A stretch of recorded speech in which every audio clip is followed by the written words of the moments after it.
follow-up video to James 1:25. One objection is going to be this. God doesn't want us to do things that our heart isn't in. So if God calls us to do something and our heart's not in it, don't do it until your heart is in it, because that'll make you a hypocrite if you do. I don't think this is a biblical response.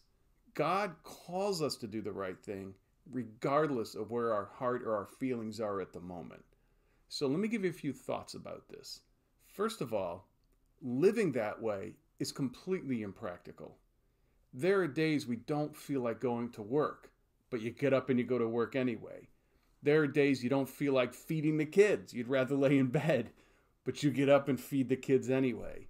When we do these things, even when our heart isn't in it, we don't call that a hypocrite. We have a word for this. We call it being responsible. And so doing the right thing, even when your heart isn't in it, that's the responsible thing to do.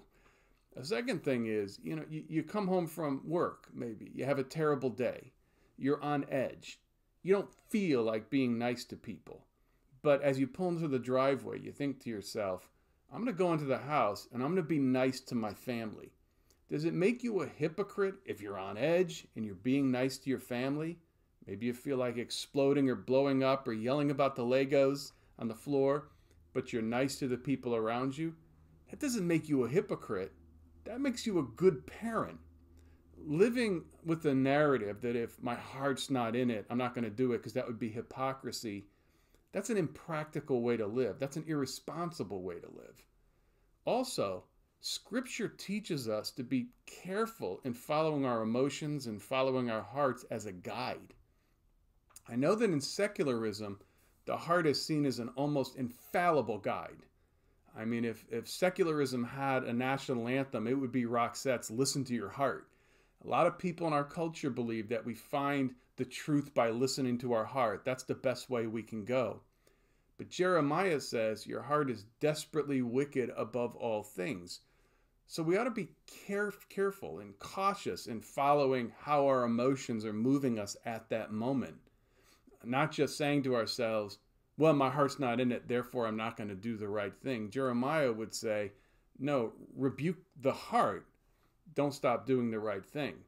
And that leads us into a third point on this, a final point, which is, as I understand Scripture, in the instances where there's a disparity between the motives and the actions, in other words, where God calls us to do something, we don't feel like doing it, it seems to me that in those instances, when you read cover to cover in Scripture, the rebuke is not on the action as much as on the heart. In other words, God doesn't tell us to stop doing the right thing. He tells us to change our motives and get your heart in line with what the truth is. Think about those Old Testament sacrifices.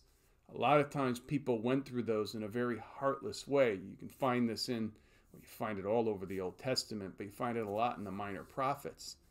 The rebuke doesn't fall on the sacrifice. Sacrifice was a good thing to do.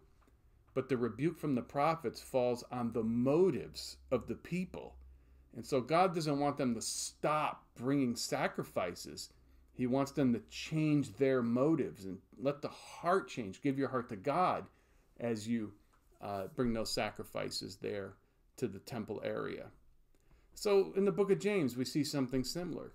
People are hearers of the word, but they're not doers of the word. They don't feel like doing the right thing. They don't feel like doing what God has called them to do, whatever that may be. James doesn't say, well, wait until your heart changes before you go do the right thing.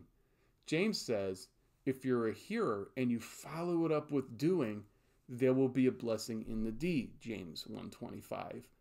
In other words, James is saying, if there's a disparity between the heart and the right actions, do the right thing. He doesn't rebuke the right thing. Rather, he rebukes the hearts of people. So it's a good thing. It's a responsible thing and a godly thing that when our heart is not in something at the moment, to follow through with God's will and let a blessing come in the deed or let a blessing come in the action. Our motives are never going to be perfect. In this fallen world, there's going to be a lot of times when we don't feel like doing the right thing. both whether it's family or community or with your work or even reading the scriptures and praying. We have two options. We can take the secular narrative, which says I'm going to follow my heart and I'm not going to do the right thing until my heart is in it. Or we can take a scriptural gospel-centered narrative that says I'm going to follow through with God's will for my life, whatever that area may be, and I'm going to give him my motives along the way. I'm going to believe that he will bless that action as I step out by faith in the power of the gospel.